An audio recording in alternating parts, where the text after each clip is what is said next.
গাধাকে সৃষ্টি করার পর তাকে বলা হলো সকাল থেকে সন্ধ্যা পর্যন্ত তাকে ক্লান্তিহীন পরিশ্রম করতে হবে, সারা জীবন তাকে পিঠে ভারী বোঝা বইতে হবে, খেতে পাবে শুধু ঘাস, আর তার মাথায় কোনো বুদ্ধি থাকবে না। তার আয়ু হবে 50 বছর। গাধা করজোড়ে সৃষ্টিকর্তাকে বলল, আমি এত বছর বাঁচতে চাই না, আমাকে 20 বছর আয়ু দেওয়া হোক। সৃষ্টিকর্তা সেটাই মঞ্জুর করলেন। কুকুরকে যখন সৃষ্টি করা হলো তখন তাকে বলা হলো যে সে হবে মানুষের সবচেয়ে বড় বন্ধু, কিন্তু সে খাবে মানুষের উচ্ছিষ্ট, এবং তার আয়ু হবে 30 বছর। কুকুর সৃষ্টিকর্তাকে বলল, আমি এত বছর বাঁচতে চাই না, আমাকে 15 বছর আয়ু দেওয়া হোক। সেটাই মঞ্জুর করা হলো। এরপর বানরকে বলা হলো, তুমি শুধু গাছের এ ডাল থেকে ও ডালে ঝুল খাবে এবং নানান রকম ফন্দি ফিকির করে মানুষকে আনন্দ দিবে, তোমার আয়ু হবে 20 বছর।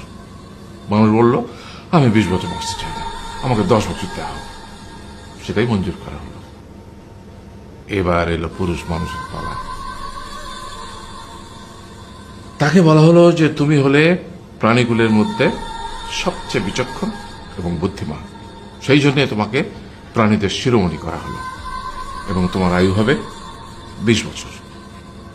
তখন পুরুষ মানুষ বলল, করজোড়ে বলল সৃষ্টিকর্তাকে যে 20 বছর আয়ু অত্যন্ত কম, হে প্রভু, আমাকে ওই গাধার সে যে 30 বছর আয়ু চায়নি সেটা আমাকে দেয়া হোক, ওই যে কুকুর 15 বছর ফিরিয়ে দিয়েছিল সেটাও আমাকে দেয়া হোক, আর যে বানর 10 বছর নেয়নি সেটাও আমাকে দেয়া হোক। 20 বছর অত্যন্ত কম, আমি দীর্ঘদিন বাঁচতে চাই। সৃষ্টিকর্তা সেটাও মঞ্জুর করলেন। তারপর কি হলো? সেই থেকে ছেলেরা পুরুষ মানুষ হিসেবে বাঁচে 20 বছর, তারপরের 30 বছর সংসারের বোঝা পিঠে করে বয়ে বেড়ায়, সেটা কার মতো? গাধার মতো।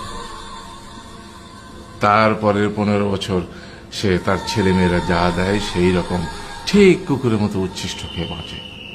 আর তারপরে বৃদ্ধ বয়সে ঠিক বানরের মতো, যেমন গাছের এডাল থেকে ওডাল ঝুল খায় বানর, তেমনি এই ছেলের বাড়ি থেকে ওই ছেলের বাড়ি, আর নানান রকম ফন্দি ফিকির করে তার নাতি নাতনিদের আনন্দ দেওয়ার চেষ্টা করে।